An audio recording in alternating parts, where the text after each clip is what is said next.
ঝড় বৃষ্টি তুফান মাথায় নিয়ে আমি চাকরি করলাম, 30 বছর সার্ভিস দিলাম। আজ আমাকে বিনা বেতনে এই সামনে 10 দিন পরে আমার ইয়ারদের গার্মেন্টস আমি টানা 13 বছর 1 মাস 5 দিন কাজ করছি।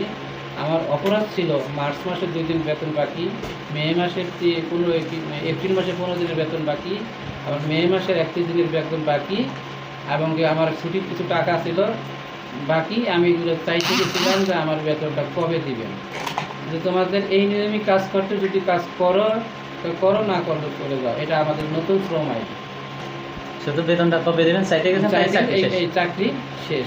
তাইলে আমি যে 30 বছর সার্ভিস দিলাম এই সেক্টরে, এটা কি করলাম? আমার জীবনে এটা একটা ব্যর্থ না?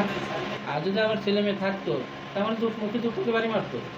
তোমার সাথে সঞ্চয় করতে আমার জীবনটাই শেষ। তুমি তো এখন খালি এত ফিরে আইসো, বুড়ো হয়ে গেছো, যা বিনা বেতনে ঘরে আসো।